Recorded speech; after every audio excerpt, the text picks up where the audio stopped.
السلام علیکم ورحمۃ اللہ تعالی وبرکاتہ۔ نحمده ونصلي ونسلم على رسوله الكريم اما بعد فاعوذ باللہ من الشیطان الرجیم بسم اللہ الرحمن الرحیم ان اللہ وملائکتہ یصلون علی النبی یا ایہا الذین آمنوا صلوا علیہ وسلموا تسلیما اللہم صلی علی سیدنا ومولانا محمد معدن الجود والکرم وآلہ الکرام وابنہ الکریم وبارک وسلم صلاۃ وسلاما علیک یا رسول اللہ صلی اللہ تعالی علیہ وسلم۔ قربانی کے نصاب، قربانی کے وجوب اور قربانی کی شرطوں کے بارے میں بیان جاری ہے۔ تو کچھ چیزیں اس سے پہلے بیان کی گئی، اب ایک سوال شامل کرتے ہیں کہ ایک فقیر شرعی کے پاس بکری تھی، اس نے قربانی کی نیت کر لی،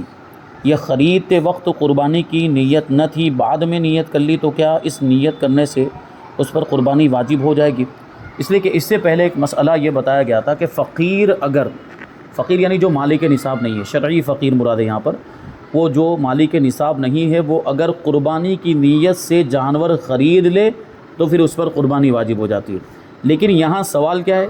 اس کے پاس پہلے سے جانور موجود ہے، خریدا نہیں ہے، جانور پہلے سے موجود ہے، وہ جانور جو پال رہا تھا، مثال کے طور پر 1 سال پہلے ہی خریدا تھا، اب اس میں وہ قربانی کی نیت کر رہا ہے، یا یہ کہ خریدتے وقت اس نے قربانی کی نیت نہیں کی تھی، اب وہ قربانی کی نیت کر رہا ہے، تو کیا اس پر قربانی واجب ہو جائے گی؟ یہ سوال ہے۔ یہ بات چل رہی ہے شرعی فقیر کی، مالک نصاب کی نہیں۔ مالک نصاب پر تو ویسے ہی قربانی واجب ہوتی ہے۔ تو فرماتے ہیں کہ بکری کا مالک تھا اور اس کی قربانی کی نیت کر لی، یا خریدنے کے وقت قربانی کی نیت نہ تھی، بعد میں نیت کر لی، تو اس نیت سے اس پر قربانی واجب نہیں ہوگی۔ سوال، مسافر اور فقیر پر قربانی واجب نہیں، اگر انہوں نے کر لی تو کیا حکم ہے؟ اس سے پہلے بھی بتایا گیا تھا کہ مسافر پر قربانی واجب نہیں ہے، اور جو مالک نصاب نہیں شرعی فقیر، اس پر بھی قربانی واجب نہیں۔ لیکن یہ لوگ اگر کرتے ہیں، اپنی خوشی سے کرتے ہیں، تو کیا ان کی قربانی ادا ہو جائے گی؟ اور اگر قربانی ہو جائے گی تو پھر کون سی قربانی مانی جائے گی؟ واجب مانی جائے گی یا نفل مانی جائے گی؟ کیونکہ واجب تو ہے ہی نہیں، پھر بھی یہ لوگ کر رہے ہیں، تو یہ جو قربانی کریں گے وہ نفل میں شمار ہوگی یا واجب میں؟ جواب دیتے ہیں، مسافر پر قربانی واجب نہیں۔ اگر مسافر نے قربانی کی تو یہ تطوع یعنی نفل ہے، یہ واجب نہیں، یہ نفل قربانی مانی جائے گی۔ اور فقیر نے اگر منت نہ مانی ہو، نہ قربانی کی نیت سے جانور خریدا ہو، تو اس کا قربانی کرنا بھی تطوع ہے، کیونکہ منت ماننے سے واجب ہو جاتی ہے، یا جو ہے کہ جانور قربانی کی نیت سے خریدتا ہے تو قربانی کرنا واجب ہو جاتا ہے اس پر، فقیر کے اوپر۔ لیکن یہاں یہ دونوں چیزیں نہیں ہیں اور اس نے قربانی کر دی، تو اب یہ فقیر کی طرف سے نفل ہوگی یہ قربانی۔ آگے سوال ہے کہ حج کرنے والا مسافر ہوتا ہے تو کیا اس پر بھی قربانی واجب نہیں ہے؟ عام طور پر حج کے لیے جو جاتے ہیں، جیسے ہمارے یہاں سے جو جاتے ہیں، عام طور پر وہ مسافر ہی رہتے ہیں، لیکن کبھی ایسا ہو سکتا ہے کہ مقیم ہو جائے، 15 دن یا اس سے زیادہ مکہ مکرمہ میں ہی ٹھہرنے کا ارادہ ہو تو مقیم ہو جائے، یہ ہو سکتا ہے۔ اگر یہ ایسی کیفیت ہے، مقیم ہو جانے والی کیفیت ہے، تو اس کا حکم الگ ہوگا۔ لیکن مسافر اگر ہے تو مسافر کے بارے میں بھی ہم نے جانا کہ اس پر قربانی واجب نہیں ہوتی، تو کیا وہ قربانی کرے گا کہ نہیں کرے گا حج کرنے والا؟ فرماتے ہیں جی ہاں، حج کرنے والے جو مسافر ہوں ان پر قربانی واجب نہیں، اور مقیم ہوں تو واجب ہے۔ مقیم ہونے کا وہی مطلب کہ مستقل طور پر ان کا ارادہ 15 دن یا اس سے زیادہ ٹھہرنے کا ہے وہاں مکہ مکرمہ میں، اور درمیان میں کہیں جانے کا ارادہ نہیں دوسری جگہ، تو ایسی صورت میں وہ مقیم ہو جائیں گے۔ لیکن اگر مان لیجئے کہ شروع میں 5 دن ہے، یعنی حج کے ایام آنے سے پہلے 5 دن رکنے والے ہیں، پھر حج ادا کرنے کے بعد 10 دن رکنے والے ہیں، تو اگرچہ اب 15 دن کی مستقل نیت کریں، ان کی نیت کا کوئی اعتبار نہیں، کیونکہ درمیان میں ان کو عرفہ، مینا، مزدلفہ وغیرہ جانا ہی پڑے گا، اور وہ حج کرنے کے ارادے سے گئے ہیں تو وہاں تو جانا ضروری ہو گیا عرفات وغیرہ میں، تو ان کی اس نیت کا کوئی اعتبار نہیں ہوگا، وہ مسافر ہی رہیں گے۔ لیکن کبھی ایسا ہو سکتا ہے کہ پہلے جلدی چلے گئے، جیسے ابھی کچھ لوگ جانا شروع ہو گئے ہیں، تو یہاں پہلے ہی 15 دن یا اس سے زیادہ جو ہے کہ وہ مکہ مکرمہ میں ٹھہرتے، اور بیچ میں کہیں جانے کا ارادہ بھی نہیں ہوتا، تو وہ مقیم ہو جاتے ہیں، پھر ان پر وہ جو ہے یہ والی قربانی بھی واجب ہو جائے گی۔ لیکن اکثر و بیشتر ایسا ہوتا ہے کہ 15 دن گئے ہیں تو وہیں پر رکے نہیں رہتے، ٹھہرے نہیں رہتے، بلکہ آس پاس مقدس مقامات طائف وغیرہ وہ جاتے بھی ہیں۔ تو پہلے سے اگر اس کا ارادہ ہے اور وہاں جانے کا پہلے سے ان لوگوں نے پلان اور منصوبہ بنایا ہوا ہے، تو ایسی صورت میں بھی وہ مسافر ہی رہیں گے۔ بہرحال اگر مقیم ہو گئے تو وہ قربانی واجب ہے، جیسے کہ مکہ کے رہنے والے حج کریں تو چونکہ یہ مسافر نہیں ان پر بھی قربانی واجب ہوگی۔ اب یہ دو قربانی ہو جائے گی، ایک تو حج کی قربانی ان کو کرنی ہے اور ایک یہ والی قربانی، کیونکہ عام طور پر ہم جو کرتے ہیں یہاں سے ہندوستان والے جاتے ہیں وہ تمتع کرتے ہیں تو اس کی بھی قربانی ہوتی ہے اور یہ والی قربانی بھی۔ اب سوال ہے کہ کیا بالغ لڑکوں اور بیوی کی طرف سے بغیر ان کی اجازت سے قربانی کر سکتا ہے؟ یعنی باپ اگر اپنے بالغ لڑکوں کی طرف سے قربانی کرنا چاہے تو کیا وہ کر سکتا ہے، یا اپنی بیوی کی طرف سے قربانی کرنا چاہے؟ یہ کل سوال آیا تھا کہ بیوی کے پاس سونا چاندی عام طور پر ہوتا ہے، مالک نصاب ہوتی ہے، اس پر قربانی واجب ہوتی ہے، لیکن روپیہ پیسہ نہیں ہوتا کہ جس سے وہ قربانی کا جانور خرید کر قربانی کر سکے۔ تو ایسی صورت میں شوہر جو ہے اس کی اجازت لے کر اس کی طرف سے قربانی کرنا چاہے تو وہ کر سکتا ہے، لیکن اجازت لینا ضروری ہے۔ اسی کو بتاتے ہیں، فرماتے ہیں مالک نصاب بالغ لڑکوں یا بیوی کی طرف سے قربانی کرنا چاہتا ہے تو ان سے اجازت حاصل کرے، ان سے اجازت لے کر قربانی کرے گا تو ہو جائے گی۔ بغیر ان کے کہے، اجازت لیے بغیر اگر ان کی طرف سے قربانی کر دی تو یہ قربانی ان کی طرف سے واجب ادا نہیں ہوگا، جو قربانی ان پر واجب تھی وہ واجب قربانی ادا نہیں ہوئی،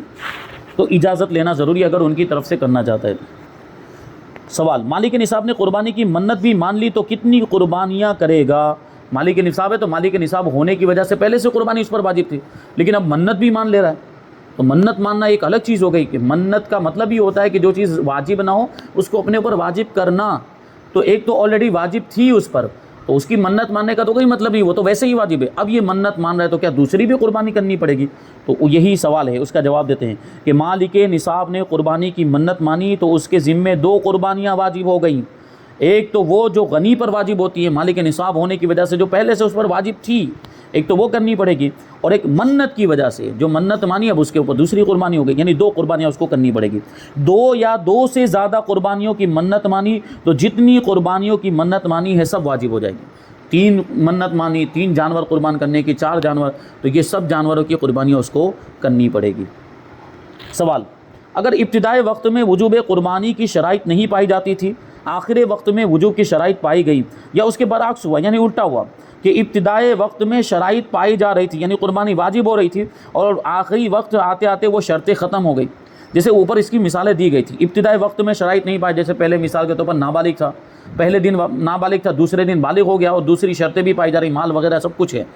اور دوسری چیزیں مسافر بھی نہیں، سب جو شرائط جو اوپر قربانی کے بیان کیے گئے وہ سب پائے جا رہے، تو اس پر قربانی واجب ہو جاتی تھی۔ اور اس کا برعکس ہو جائے کہ پہلے قربانی واجب ہو رہی تھی، پھر جو ہے کہ کسی وجہ سے وہ جیسے مالک نصاب تھا لیکن اس کا نصاب ختم ہو گیا، جیسے پہلے دن اس کے پاس 50,000 روپے تھے لیکن دوسرے دن چوری ہو گیا مال، 50,000 روپے چوری ہو گئے یا 50,000 روپے اس نے خرچ کر دیے پورے ضرورت میں، تو ایسی صورت میں وہ مالک نصاب نہیں رہا، تو جب مالک نصاب نہیں رہا تو اب اس پر قربانی واجب نہیں رہے گی۔ ان دنوں کا اعتبار ہے، جو قربانی کے دن ہیں ان دنوں کے اندر اگر کوئی مالک نصاب ہے اور دوسری شرطیں پائی جا رہی ہے تو قربانی واجب، اور ان دنوں میں اگر کوئی مالک نصاب نہیں ہے یعنی یہ دن گزر گئے اور مالک نصاب نہیں تھا، شریف فقیر تھا، تو اس پر قربانی واجب نہیں، اگرچہ پہلے دن وہ مالک نصاب تھا، دوسرے دن فقیر ہو گیا، پھر تیسرے دن پھر مالک نصاب ہو گیا تو قربانی واجب ہو جائے گی، لیکن تیسرے دن فقیر ہو گیا اور اسی حالت میں تیسرا دن بھی اس کا گزر گیا تو اب اس پر قربانی واجب نہیں۔ اسی کو بیان کرتے ہیں کہ اگر ابتدائی وقت میں یعنی شروع وقت میں اس کا اہل تھا یعنی قربانی اس پر واجب ہو رہی تھی، وجوب کی اہل نہیں تھا، سوال کیا ہے، ابتدائی وقت میں اس کا اہل نہیں تھا یعنی اس کی واجب ہونے کی شرطیں نہیں پائی جا رہی تھیں، اور آخر وقت میں اہل ہو گیا یعنی ساری شرطیں جو ہے کہ پائی گئیں، آخر وقت میں وجوب کی شرائط پائی گئی تو اب اس پر قربانی واجب ہو گئی۔ پہلے دوسرے دن مثال کے طور پر شرطیں نہیں پائی جا رہی تھی لیکن آخری دن میں ساری شرطیں وہ جو قربانی کے واجب ہونے کی وہ پا لی گئی تو قربانی واجب ہو جائے گی۔ اور اگر ابتدائی وقت میں قربانی واجب تھی اور ابھی کی نہیں، پہلے دن بھی نہیں کی، دوسرے دن بھی نہیں کی، اور آخری وقت میں شرائط جاتے رہے، وہ ساری شرطیں اب ختم ہو گئی تو اب واجب نہ رہی، جیسے میں نے مالک نصاب والی مثال دی آپ کو، تو اس طرح جو ہے کہ اگر ہو گیا ایسا کوئی معاملہ پیش آ گیا تو اب قربانی واجب نہیں رہے گی۔ اور اگر مالک نصاب بغیر قربانی کیے ہوئے انہی دنوں میں مر گیا تو اس کی قربانی بھی ساقط ہو جائے گی۔ اب آگے سوال ہے کہ ایک شخص فقیر تھا مگر اس نے قربانی کر ڈالی، اس کے بعد ابھی وقت قربانی کا باقی تھا کہ غنی ہو گیا تو کیا حکم ہے؟ کیا مطلب؟ وہی چیز جو پہلے ابھی بتایا کہ فقیر پر قربانی واجب نہیں ہوتی، اور فقیر قربانی واجب نہ ہونے کے باوجود اگر قربانی کرتا ہے تو اس کی طرف سے نفل ہو جائے گی، تو ایسے وہ پہلے دن جو ہے کہ اس طرح جو ہے کہ اس نے قربانی کر لی فقیر نے، یعنی جو مالک نصاب نہیں تھا اس نے قربانی کر لی، لیکن دوسرے دن مالدار ہو گیا، دوسرے دن کہیں سے 50,000 روپے اس کے پاس آ گئے یا اس سے زیادہ آ گئے، تو اب تو مالدار ہو گیا، اور مالدار ہونے کی حیثیت سے دیکھے تو اب یہ والی قربانی تو مالک نصاب ہونے کی وجہ سے اس پر واجب ہونی چاہیے، یہ بات ہم کو سمجھ میں آ رہی ہے۔ تو پہلے والی قربانی تو نفل ہو گئی ہے، اس سے تو واجب ادا ہوا نہیں ہے، اور اب جا کے وہ مالدار ہوا ہے، تو ایسی صورت میں کیا اس کو پھر سے قربانی کرنی پڑے گی یا نہیں کرنی پڑے گی، جبکہ وہ ایک اس سے پہلے قربانی کر چکا ہے؟ تو جواب، ایک شخص فقیر تھا مگر اس نے قربانی کر ڈالی، اس کے بعد ابھی وقت قربانی کا باقی تھا کہ غنی ہو گیا، مالدار ہو گیا، مالک نصاب ہو گیا، تو اس کو پھر قربانی کرنی چاہیے، کہ پہلے جو قربانی کی تھی وہ واجب نہیں تھی، وہ تو نفل تھی، اور اب یہ قربانی واجب ہو گئی، اب تو مالک نصاب ہونے کی وجہ سے واجب ہو گئی۔ اور بعض علماء نے فرمایا کہ وہی پہلے والی قربانی کافی ہے، لیکن احتیاطاً، کیونکہ اختلاف ہو گیا علماء کے درمیان، تو احتیاطاً اس کو دوسری قربانی کرنی چاہیے۔ آگے سوال ہے کہ اگر مالک نصاب تھا، قربانی نہ کی اور وقت گزر گیا تو کیا حکم ہے؟ تینوں دن گزر گئے، مالک نصاب غنی مالدار تھا، اور تینوں دن جو قربانی کے تھے وہ گزر گئے اور اس نے قربانی نہیں کی، تو اب کیا کرنا پڑے گا؟ جواب، اگر مالک نصاب ہونے کے باوجود اس نے قربانی نہیں کی اور وقت ختم ہونے کے بعد فقیر ہو گیا، 3 دن گزرنے کے بعد فقیر ہو گیا، یعنی اس کا جو نصاب کے برابر جو مال تھا وہ ختم، جیسے 50,000 روپے تھے وہ ختم ہو گئی، خرچ کر دیا یا چوری ہو گیا، کچھ بھی ہو گیا، تو اب اس پر بکری کی قیمت کا صدقہ کرنا واجب ہے، یعنی وقت گزرنے کے بعد قربانی ساقط نہیں ہوتی، وہ اس پر لازم و ضروری ہوتا ہے کہ وہ 3 دن، جب تینوں دن کے اندر سارے شرائط پائے جا رہے ہیں، مالک نصاب بھی ہے، غنی مالدار، طاقت بھی رکھتا ہے، اس کے باوجود وہ تینوں دنوں میں سے کسی دن اس نے قربانی نہیں کی، تو اب بعد میں قربانی کے دن گزر جانے کے بعد ایک بکری کی قیمت کا اس کو صدقہ کرنا پڑے گا، یعنی شرعی فقیر کو وہ اتنے پیسے دینے ہوں گے۔ آگے ایک سوال ہے کہ قربانی واجب ہو تو کیا ایسا ہو سکتا ہے کہ قربانی کی جگہ پہ کوئی دوسری چیز قربانی کے بدلے میں، جیسے پیسے صدقہ کر دے یا کوئی اور چیز کسی غریب کی مدد کر دے قربانی کی جگہ پہ؟ ابھی ایسے سوال بہت آتے ہیں، خاص طور پر غیر مقلد اہل حدیث کی طرف سے یہ سوال آتے ہیں، قربانی کرنے کی کیا ضرورت، ایک جانور جو جاندار ہے اس کو جو ہے کہ اس کی ہتیا کرتے، یہ کرتے وغیرہ، غیر مسلم کی طرف سے بھی یہ چیزیں آتی ہیں۔ تو قربانی کے دنوں میں، اس سے پہلے بھی حدیث شریف میں بھی آیا تھا کہ قربانی کے دن میں قربانی کرنا ہی سب سے بہترین عمل ہے، اس سے بہتر پھر کچھ نہیں ہو سکتا قربانی کے علاوہ۔ تو اس سے بات ہم کو سمجھ میں آ گئی۔ تو ابھی یہ ڈھکوسلا دیتے ہیں یہ لوگ اہل حدیث کہ اتنے پیسوں کا صدقہ کر دینا چاہیے، جتنے کا جانور ہم خریدنے والے ہیں اتنے پیسوں کا صدقہ کر دینا چاہیے، تو یہ بھی چل جائے گا، اس طرح کی باتیں وہ لوگ کرتے ہیں، جبکہ یہ حکم ہے کہ قربانی واجب ہوئی تو جانور قربان کرنا ہی ضروری ہے، کوئی دوسری چیز اس کے قائم مقام نہیں ہو سکتی۔ اب ہزاروں لاکھوں کا صدقہ کر دیں لیکن قربانی نہیں کی تو اس کے ذمے سے یہ واجب ساقط نہیں ہوگا، وہ گنہگار ہوگا قربانی نہ کرنے کی وجہ سے۔ یہ الگ بات ہے کہ ہمارے پاس آپشن ہوتے ہیں، ضروری نہیں کہ بکرا ہی ذبح کریں، ضروری نہیں کہ گائے ہی ذبح کریں، ضروری نہیں کہ بھینس ہی ذبح کریں، اونٹ بھی ہے، یہ جو جانور جو قربانی کے جو جانور ہوتے ہیں، تو گائے اور بڑے جانوروں کے اندر تو 7 حصے ہو سکتے ہیں، ان میں سے کوئی ایک حصہ لے لے۔ اگر بکرا خریدنے میں پریشانی ہو رہی ہے، زیادہ مہنگا پڑ رہا ہے، تو گائے ہے، بھینس ہے یا اونٹ ہے، ان میں 7 حصے ہوتے ہیں، تو ان میں سے ایک حصہ وہ لے سکتا ہے۔ تو وہی فرماتے ہیں کہ قربانی کے وقت میں قربانی کرنا ہی لازم اور ضروری ہے، کوئی بھی دوسری چیز اس کے قائم مقام نہیں ہو سکتی۔ مثلا قربانی کی جگہ پہ اس نے بکری کی قیمت صدقہ کر دی یا بکری کو صدقہ کر دیا، یعنی اس کو ذبح نہیں کیا، بکری کو زندہ جو ہے کہ کسی کو دے دیا، تو یہ قربانی کے قائم مقام نہیں ہو سکتا، اور اس سے جو قربانی کا جو واجب تھا وہ اس کے سر سے ساقط نہیں ہوگا۔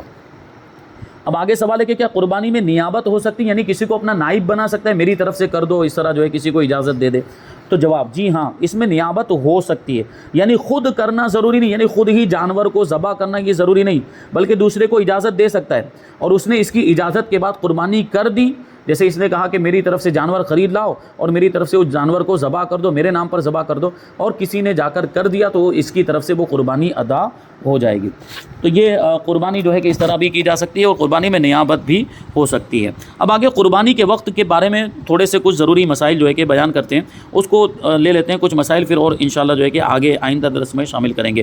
فرماتے قربانی کا وقت کب سے کب تک ہے؟ یہ بھی بہت اہم سوال ہے۔ جواب، قربانی کا وقت 10ویں ذی الحجہ کے طلوع صبح صادق سے 12ویں کے غروب آفتاب تک ہے، یعنی 3 دن اور 2 راتیں،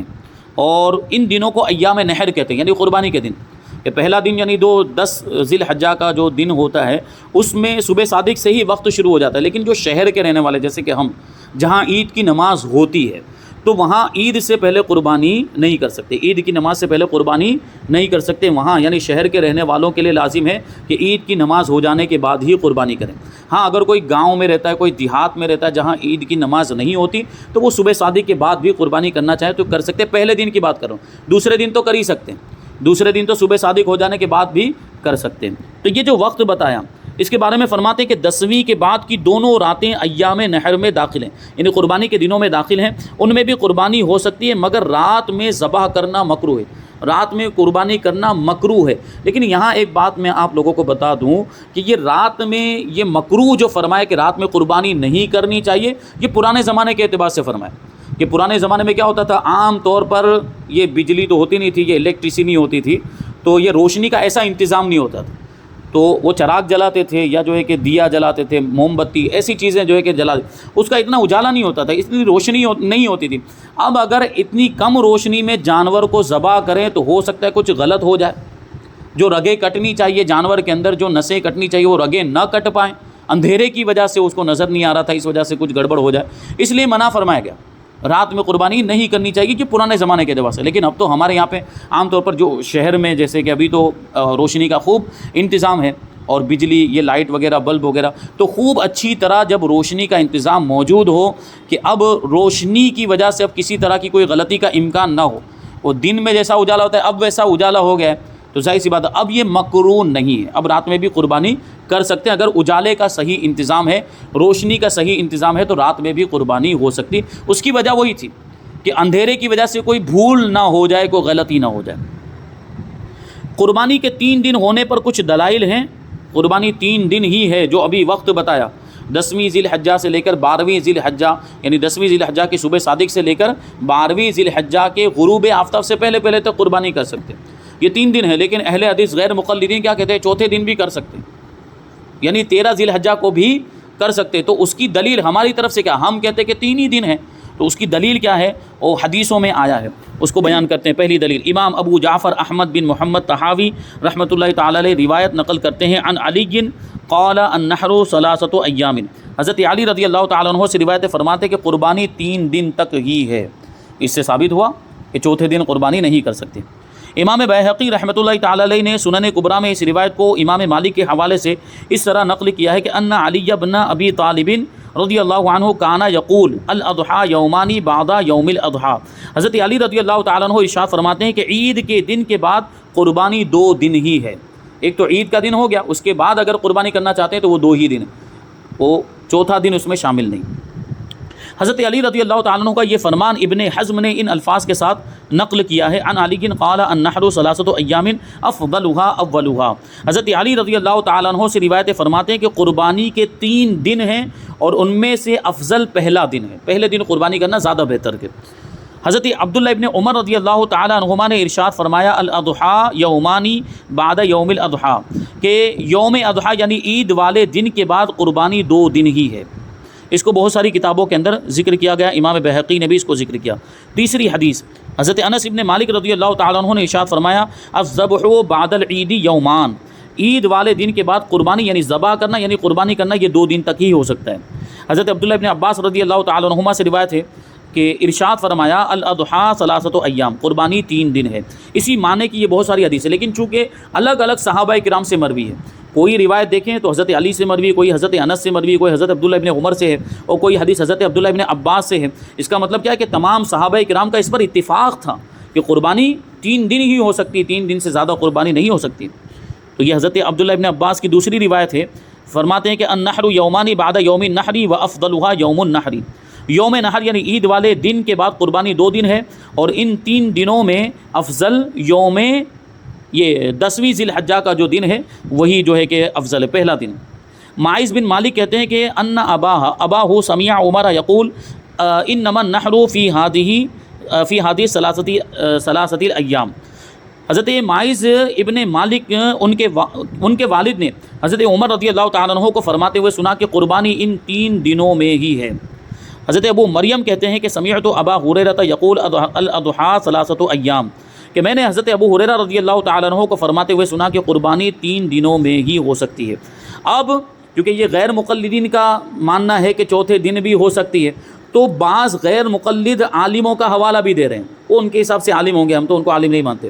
اہل حدیث کیونکہ وہ کہہ رہے ہیں کہ 4 دن، تو ان کے عالم خود کہہ رہے ہیں کہ 3 ہی دن ہو سکتی، تو پھر یہ لوگ کیا حساب سے کہتے ہیں کہ 4 دن ہو؟ ان کے ایک عالم کا حوالہ دیں گے۔ غیر مقلد عالم زبیر علی زئی نے لکھا ہے، اس نے اپنی کتاب میں لکھا ہے کہ سیدنا علی رضی اللہ تعالیٰ عنہ اور جمہور صحابہ کرام کا یہی قول ہے کہ قربانی کے 3 دن عید الاضحیٰ اور 2 دن اس کے بعد میں ہے۔ ہماری تحقیق میں یہی راجح ہے، اور امام مالک وغیرہ نے بھی اسی کو ترجیح دی ہے۔ ان کا خود عالم کہہ رہا ہے، غیر مقلد کا عالم خود کہہ رہا ہے کہ قربانی 3 دن ہی ہو سکتی، اور کہہ بھی رہا ہے کہ ہمارے نزدیک یہی راجح، یہی پسندیدہ مذہب ہے، اسی کو اختیار کرنا چاہیے۔ تو پھر یہ لوگ 4 دن کی قربانی کرتے ہیں، یعنی خود اپنے عالم کے خلاف جاتے، اس کا مطلب یہ ہو گیا۔ آگے ایک دوسرے ان کے ہی عالم غیر مقلد عالم ہی کا قول نقل کرتے ہیں کہ غیر مقلد غلام مصطفیٰ ظہیر امن پوری نے لکھا ہے کہ حدیث کلو ایام تشریقی ذبح، ایام تشریق سارے کے سارے قربانی کے دن ہیں، جمی سندوں کے ساتھ ضعیف ہے، یعنی یہ حدیث کمزور ہے، اس سے استدلال نہیں کیا جا سکتا، اس کو دلیل نہیں بنایا جا سکتا۔ راجح قول یہ ہے کہ قربانی کے 3 دن ہی ہیں، یعنی 3 دنوں تک ہی قربانی کی جا سکتی ہے۔ تو ہمارا اہل سنت و جماعت کا تو یہی مذہب ہے۔ غیر مقلدین کہتے ہیں تو ان کے عالم خود ان کے خلاف جو ہے کہ یہ بات کہہ چکے ہیں، تو یہ اس کے خلاف جا کر چوتھے دن بھی قربانیاں کرتے ہیں، تو چوتھے دن قربانی کرنا جائز نہیں، قربانی واجب ہے، تو ان 3 دنوں کے اندر ہی قربانی ہو جانی چاہیے۔ تو یہ یہاں پر جو ہے کہ قربانی کے وقت کے تعلق سے کچھ بات ہوئی، ابھی اور اس کے تعلق سے کچھ مسائل انشاءاللہ آئندہ درس میں شامل کریں گے۔ اللہ تبارک و تعالیٰ کی بارگاہ میں دعا ہے کہ جو کچھ بھی بیان ہوا اس پر ہم سب کو عمل کرنے کی توفیق عطا فرمائے۔ وما علینا الا البلاغ۔ السلام علیکم۔